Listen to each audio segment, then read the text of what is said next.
9. No Tribunal do Rei. Nos Estados Unidos temos eleições presidenciais de 4 em 4 anos. E geralmente ocorrem mudanças na Casa Branca, no Congresso e em muitos dos palácios estaduais. Sempre que um chefe de Estado está para entregar o governo ao seu sucessor, ele pode conceder anistia a alguns prisioneiros sob sua jurisdição. É sempre interessante observar quem serão os beneficiados por estes gestos de despedida.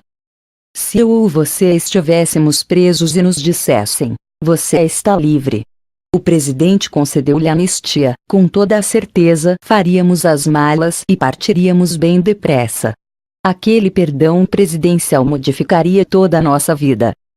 No Tribunal do Rei dos Reis, o perdão tem um significado muito mais amplo. Na cruz, Deus não apenas livrou do castigo o crente em Cristo, mas também recebeu de braços abertos em sua família. Ele nos franqueia sua casa. Na cruz, recebemos não apenas a absolvição, mas também a justificação, como se nunca houvéramos pecado. Não somente o perdão, mas também a aceitação divina. Vimos no capítulo anterior, que o próprio Deus levou o fardo de nossos pecados e sofreu em nosso lugar. Agora, veremos que a cruz nos oferece mais que apenas o perdão. A questão toda não envolve apenas o sangue de Jesus, que nos purifica de todo pecado, mas também sua justiça. A chave de tudo é a palavra justificado. Somos justificados gratuitamente, por sua graça, mediante a redenção que há em Cristo Jesus. Romanos 13:24. Alguns anos atrás, fui entrevistado em minha casa, por um conhecido programa de televisão. Sabendo que o programa iria ser mostrado em todo o país, minha esposa preocupou-se em que tudo estivesse na mais perfeita ordem, e com a melhor aparência possível. Ela passou o aspirador e tirou o pó de toda a casa, mas na sala, onde a entrevista iria ser gravada, ela deu uma arrumação detalhada e minuciosa. Quando o pessoal chegou, com suas câmeras e holofotes, ela cria que tudo estava impecável. Colocamo-nos no canto determinado com o entrevistador, e quando, de repente as luzes foram ligadas, enxergamos teias de aranha e poeira em lugares onde nunca tínhamos visto antes. Como explicou minha esposa, a sala estava toda engalanada de teias de aranha que simplesmente não eram visíveis à iluminação normal. Naturalmente, a lição que tiramos disso é que não importa o quanto tentemos purificar a nossa vida, no momento que nos examinamos à luz da palavra de Deus, à luz da santidade divina, todas as teias de aranha e toda a poeira aparecem. Imaginemos uma sala de tribunal. Deus, o juiz, está sentado em sua cadeira, vestido em todo o seu esplendor. Nós somos arrastados perante ele. Ele nos examina sob o prisma de sua natureza justa, como está expresso na lei moral. Ele se dirige a nós. Deus, João, ou Maria, você me amou de todo o coração? João/Maria, não, meritíssimo. Deus, você amou ao seu próximo como a si mesmo. João/Maria, não, meritíssimo. Deus, acredita que é pecador, e que Jesus Cristo morreu pelos seus pecados. João/Maria, sim, meritíssimo. Deus, então, sua penalidade foi paga por Jesus Cristo na cruz, e você está perdoado. Agora eu fui perdoado, mas ainda há mais. Quando a Bíblia diz que uma pessoa que crê em Jesus é justificada por um dom gratuito de sua graça, ver Romanos 13:24, isto parece implicar em mais que um simples perdão. E é. Se sou um criminoso a quem o presidente concedeu perdão, todos sabem que eu, apesar do perdão, ainda sou criminoso. Somente não tenho que cumprir a pena. Mas se sou justificado por Deus, é como se eu nunca tivesse pecado. Recebemos tanto o perdão como a justificação, quando cremos em Cristo. De um lado, Deus nos perdoa por causa da morte de Cristo. Ele pagou nossa pena. Por outro lado, Deus nos declara justos. Deus, como Cristo é justo e você crê em Cristo, eu o declaro, agora, legalmente justo. Mas como Deus pode fazer isto e continuar sendo justo, sabendo-se que ele vinculou o castigo da morte à prática do pecado? A resposta está na justiça de Jesus Cristo. Ele teve uma vida imaculada, perfeita. Seu caráter apoiou totalmente sua afirmação de que era Deus, como vimos no capítulo 7, o homem que era Deus. É fácil entender Deus, o Pai, declarando que Jesus era justo, porque ele o era. Mas como é que isso pode beneficiar a mim, um pecador? Paulo dá a resposta em 2 Coríntios 5:21. Para tornar o texto mais claro, vamos usar as palavras Deus e Jesus nos pontos onde aparecem os pronomes ele, ó, etc. A Jesus, que não conheceu pecado, Deus fez Jesus pecado por nós, para que em Jesus fôssemos feitos justiça de Deus. Deus colocou o meu pecado sobre Cristo, que não tinha nenhum pecado, ele castigou em meu lugar, como já vimos. E fez ainda outra coisa. De acordo com este verso, por um ato de Deus, a justiça de Cristo foi colocada sobre nós, que cremos, para que nele fôssemos feitos justiça de Deus. Deus, o juiz, transferiu a justiça de Cristo para nossa conta legal, se cremos em Cristo. Agora, ele nos examina segundo a lei. O que ele vê? Todos os nossos atos e pensamentos errados, cometidos no passado? Nossos pecados presentes? Não. Ele não vê nosso pecado, porque transferiu tudo para Cristo, quando ele o fez pecado. Ele nos olha atentamente e vê a justiça de Cristo. Mas alguém pode dizer: escute, então não sou mais pecador. A resposta é sim e não. Se você indaga se ainda se encontra na mesma condição de pecador diante de Deus, a resposta é não. Para ele, legalmente, você é justo. Sua situação perante ele é justa, e a questão examinada no tribunal é exatamente a situação. Você ainda conserva a capacidade de pecar? A resposta é sim. Naturalmente, você não é perfeito. É possível que algumas vezes você tenha pensamentos e atos contrários aos desígnios de Deus. Mas nosso caráter não está em jogo aqui. Nossa situação legal é que está. E legalmente somos declarados justos. Sou livre para pecar. Ame a Deus e viva como quiser. Agora estamos livres para pecar sem quaisquer restrições? Será que podemos sair correndo daquele tribunal, perdoados e justificados, e fazer tudo o que quisermos? Sim, mas agora você nasceu de novo. Você não quererá cometer os erros antigos. Seus desejos mudaram. Se você confiou em Jesus, e viu aquele profundo interesse que ele demonstrou por você na cruz, pode afirmar como o apóstolo Paulo, pois o amor de Cristo nos constrange. 2 Cor. 5:14. As mudanças interiores que Deus começa a operar em nosso caráter serão objeto de um capítulo posterior. Mas elas se baseiam numa mudança de situação. Nós que antes havíamos sido, com toda a justiça, condenados, somos agora, com toda a justiça declarados justos, quando confiamos em Cristo. Imagine o que um repórter de jornal faria com uma matéria dessas. Pecador perdoado passa a morar com o juiz. Foi um instante de grande tensão para João e Maria quando, perante o juiz, foi lida a lista de acusações contra eles. Porém, o juiz transferiu toda a culpa para Jesus Cristo, que morreu na cruz em favor de João e Maria. Após terem recebido o perdão, o juiz convidou João e Maria para morarem com ele para sempre. O jornalista que fizer uma reportagem como esta nunca conseguirá entender a ironia da cena, a menos que ele tenha sido previamente apresentado ao juiz, e conheça seu caráter. O perdão divino e a justiça de Cristo nos advém somente quando nos confiamos totalmente a Jesus, como nosso Senhor e Salvador.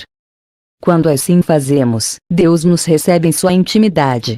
Revestidos da justiça de Cristo, podemos desfrutar da comunhão divina e chegar-nos confiadamente, junto ao trono da graça, a fim de recebermos misericórdia e acharmos graça para socorro em ocasião oportuna. Hebreus 4:16.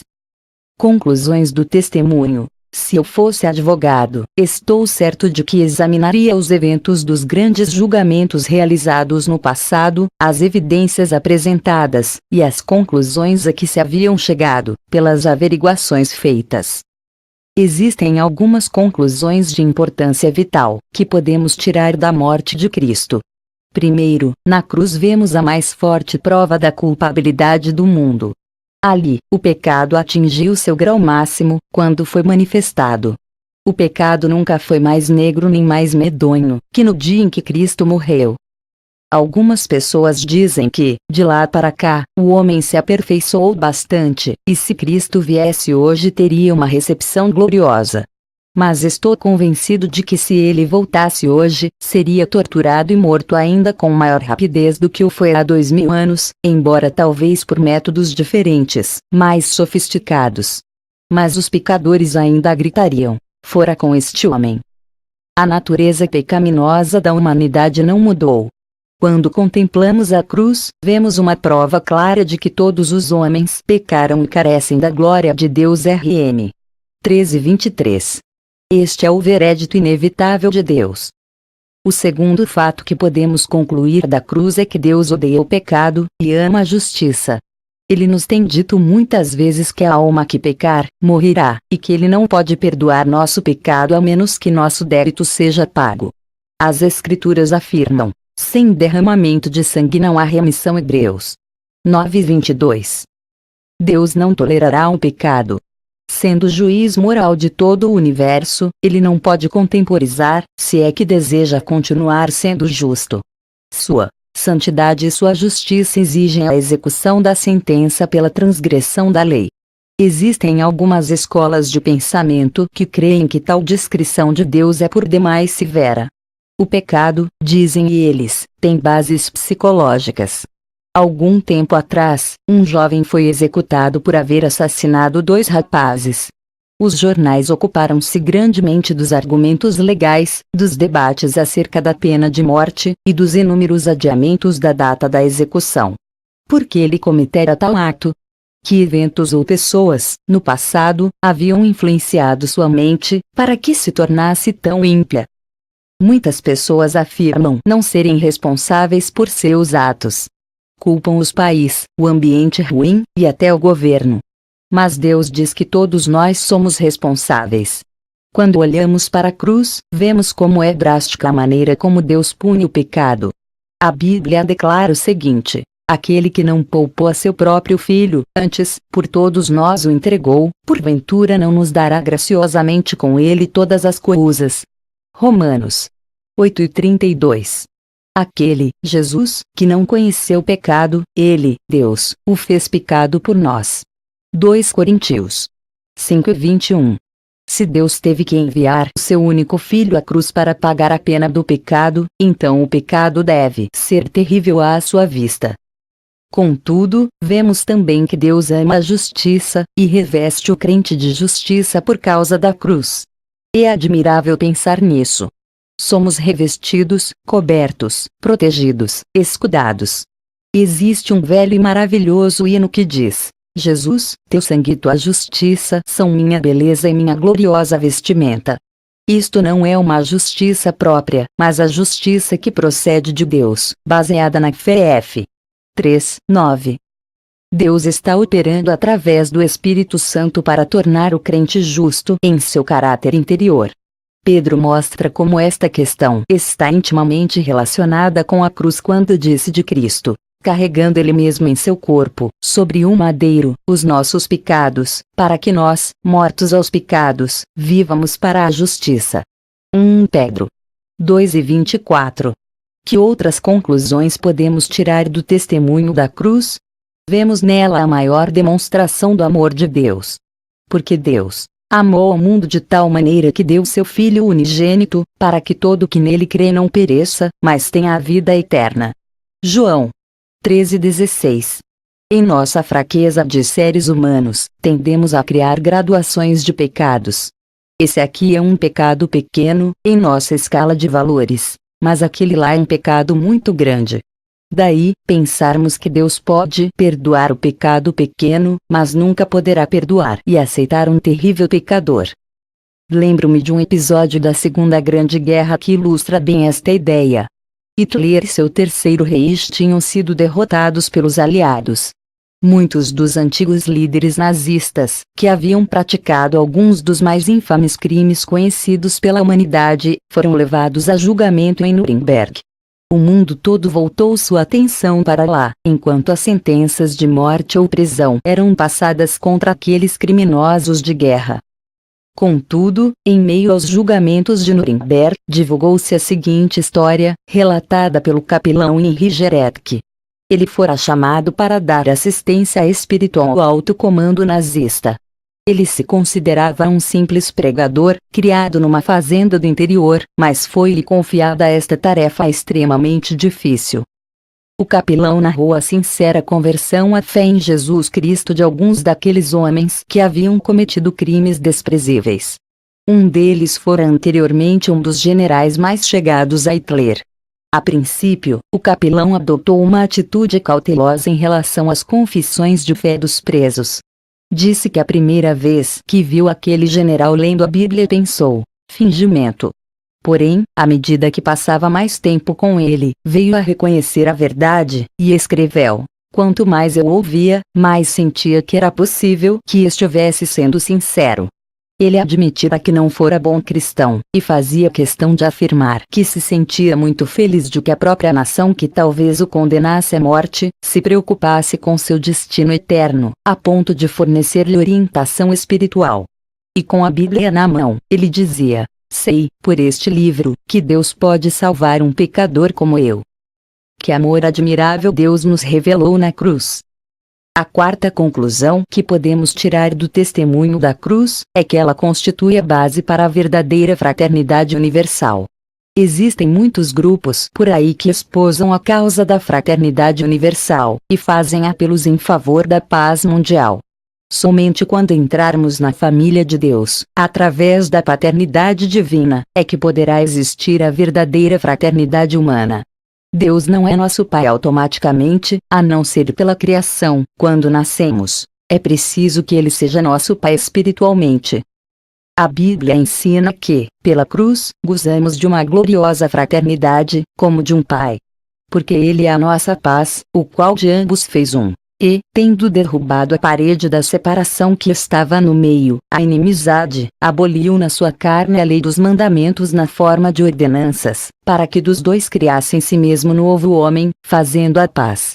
Filipenses 2:14 minutos e 15 segundos. Onde não se opera a obra da cruz encontramos amargura, intolerância, ódio, preconceitos, lascívia e ambição. Onde há a poderosa operação da cruz medram o amor, uma nova vida e um novo espírito de fraternidade. A única esperança para a paz humana repousa sobre a cruz de Cristo, na qual todos os homens, independentemente de sua nacionalidade, raça, podem tornar-se numa nova irmandade. O leitor, provavelmente, conhece a história de Hanse. Seu livro Hanse descreve vividamente sua dedicação total a Adolf Hitler e ao movimento nazista, como membro da juventude hitlerista, e sua subsequente desilusão e desencanto com a ideologia. Minha esposa recebeu uma carta de Hanse na qual ela narra seu primeiro encontro com Corrie ten Boom, cujo livro O Refúgio Secreto é um relato das experiências da família Boom durante a Segunda Grande Guerra. Essa família foi presa e enviada a campos de concentração dos nazistas, por haver ajudado os judeus a se esconderem das autoridades. O pai e a irmã de Corrie faleceram na prisão. Cerro dia Hanse e Corrie encontravam-se em uma convenção religiosa, cada qual sentada a uma mesa, no mesmo salão, autografando seus livros. Hanse esperou o mais que pôde, mas por fim, dirigiu-se para onde estava Corrie, pois simplesmente tinha que pedir-lhe perdão pelo que fizera. Abriu caminho por entre as pessoas que estavam na fila com o livro para Corrie autografar, e ajoelhou-se diante dela, com lágrimas a escorrer-lhe pelo rosto. Corrie, eu sou Hanse, disse. A reação de Corrie foi não somente de perdão absoluto, mas de amor e aceitação. Isto só poderia acontecer entre cristãos, ilustra bem a obra da cruz. O capitão Mitsuo Fuchida foi o comandante aeronaval japonês que dirigiu o ataque a Pearl Harbor. Ele relata que quando os prisioneiros japoneses retornaram dos Estados Unidos, ele ficou interessado em saber que tipo de tratamento haviam recebido ali. Um ex-prisioneiro, a quem ele interrogou, contou-lhe que foi possível a muitos deles esquecerem o ódio e a hostilidade para com os captores, e explicou por quê. Uma jovem americana fora extremamente bondosa com eles, demonstrando-lhes tanto amor e ternura, que seus corações ficaram tocados.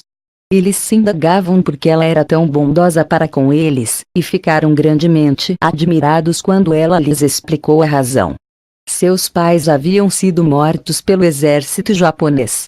Eram missionários cristãos nas Filipinas no início da guerra, mas quando os japoneses invadiram o país haviam sido obrigados a refugiar-se nas montanhas. Mais tarde, foram encontrados e executados sob a acusação de serem espiões. Mas antes de morrerem, pediram que lhes concedessem 30 minutos para orar, pedido este atendido. A moça estava certa de que os pais haviam passado aqueles 30 minutos orando a Deus para que perdoasse seus algozes. Por causa disso, ela também pediu ao Espírito Santo que removesse todo o ódio de seu coração e o substituísse por amor. O capitão Fushida não compreendia um amor assim. Vários meses se passaram, e, certo dia, em Tóquio, quando saía de uma estação ferroviária, alguém lhe deu um folheto. Narrava a história do sargento americano Jacob DeShazer, que fora capturado pelos japoneses, torturado e mantido prisioneiro por muito tempo. Enquanto ainda se encontrava no campo-prisão, ele recebeu a Jesus Cristo, através da leitura da Bíblia. A palavra de Deus removeu de seu coração todo o ódio amargo que sentia pelos japoneses, substituindo-o por um amor tão grande, que ele se sentiu compelido a voltar ao Japão para falar ao povo acerca do maravilhoso amor de Cristo. O capitão Fushida comprou uma Bíblia e começou a lê-la. Chegou à narrativa da crucificação, e foi profundamente tocado pelas palavras de Jesus: Pai, perdoa-lhes, porque não sabem o que fazem. Lucas 23 e 34. Jesus orara pelos próprios soldados que estavam para enterrar a lança em seu lado. No livro que escreveu From Pearl Harbor to Golgotha, de Pearl Harbor ao Gólgota, o capitão relata como encontrou a fonte desse amor miraculoso que pode perdoar inimigos, e como ele agora compreende a história da jovem americana cujos pais haviam sido mortos, e a transformação ocorrida na vida de Jacob DeShazer. Perguntas pessoais que a cruz responde porque não consigo resolver meus problemas. Esta pergunta fez-me lembrar de uma historieta em quadrinhos da série Peanuts. Ela mostra a Lucy em sua banca psiquiátrica dando conselhos a Charlie Brown. Charlie acaba de perder mais um jogo, e sente-se deprimido e derrotado. Lucy, a psiquiatra, está lhe explicando que a vida é toda feita de altos e baixos.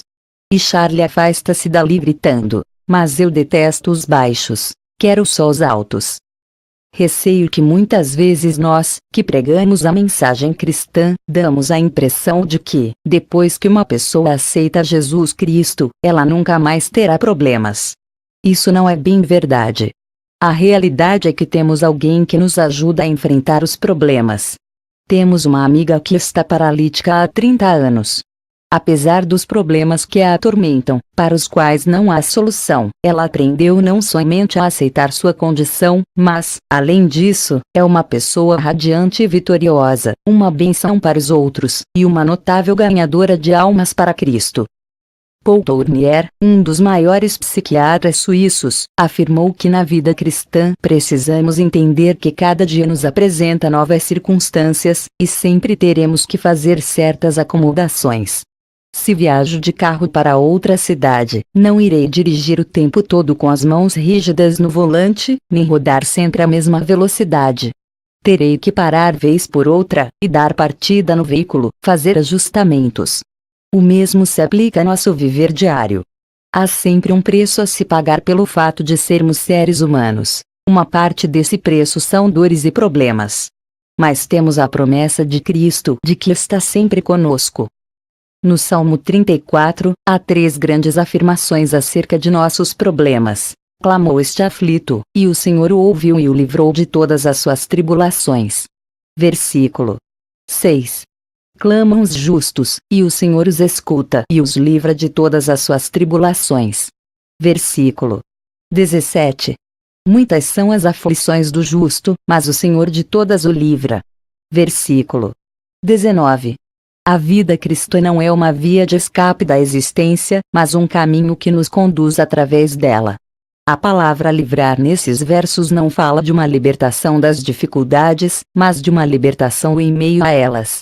O teólogo inglês, Dr. Arthur Way, colocou-os da seguinte maneira: é uma libertação em meio à provação, e não uma libertação dela. Então, nesse sentido, a ideia conduziu-me em segurança durante o conflito, e não simplesmente livrou-me de enfrentar o conflito. Outra pergunta é: sinto tanto senso de culpa, como posso encontrar alívio? A culpa é um elemento debilitante. Ela pode destruir nossa atitude, nossos relacionamentos pessoais, e nosso trabalho. Às vezes, nos sentimos culpados por havermos feito coisas erradas pelas quais temos que aceitar o perdão de Deus. Médicos têm me dito que uma grande parte dos pacientes de hospitais psiquiátricos poderiam ser liberados, se apenas se convencessem plenamente do fato de que foram perdoados. É fácil colocar a culpa em outrem. A comediante inglesa, Anna Russell, escreveu um interessante poema a respeito da culpa, intitulado O Velho Sigmund Freud. Fui ao psiquiatra para ser analisado e saber por que chutei meu gato e soquei o olho de minha esposa. Ele deitou-me em seu divã, a ver o que descobria. E eis o que arrancou de meu subconsciente. Quando eu tinha 1 ano, minha mãe escondeu meu bonequinho num baú. E, por isso, naturalmente, estou sempre bêbado. Quando tinha 2, sofri de ambivalência com relação a meus irmãos e, por isso, naturalmente, enveneno minhas amadas. Agora, estou muito alegre, pois aprendi algo que ele me explicou, que tudo o que faço errado é culpa de outra pessoa que errou. Para alguns, a culpa é uma desculpa. Não aceitam o perdão que lhes é oferecido. É tão difícil acreditar. Parece bom demais que Deus nos deixe ficar eternamente livres de nossos pecados, e, no entanto, esta é a mensagem que o Evangelho nos traz. Quando nos agarramos à nossa culpa, deixamos de honrar a Deus e prejudicamos nossa vida terrivelmente. O perdão é a oportunidade que Cristo nos ofereceu na cruz. Quando aceitamos seu perdão, e nos dispomos a perdoar-nos a nós mesmos, então encontramos alívio. No sistema de esgotos de Londres, depois que, por um processo automático, é aproveitado tudo o que se pode aproveitar, os resíduos sedimentados no rio Tamisa são levados alguns quilômetros mar adentro, e ali depositados. Segundo consta, são necessários apenas alguns segundos para que a água do mar esteja novamente pura, após o depósito dos detritos. Isso é uma bela ilustração de como nossos pecados são sepultados no fundo do oceano. Corrie ten Boom narra a história de uma garotinha que quebrou uma xícara valiosa de sua mãe. A menina aproximou-se da mãe em lágrimas.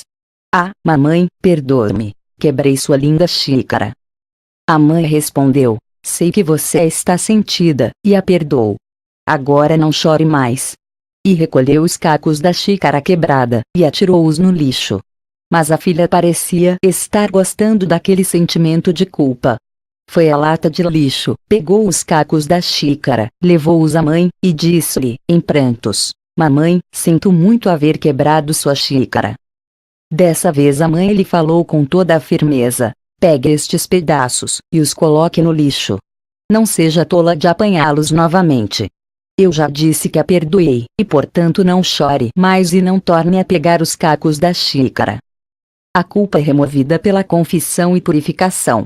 Se confessarmos os nossos pecados, Ele é fiel e justo para nos perdoar os pecados e nos purificar de toda a injustiça. 1 João 1:9. Todavia, o relato do pecado de Davi demonstra que o perdão não elimina as consequências naturais do pecado. Um assassinato pode ser perdoado, mas não traz o morto de volta à vida.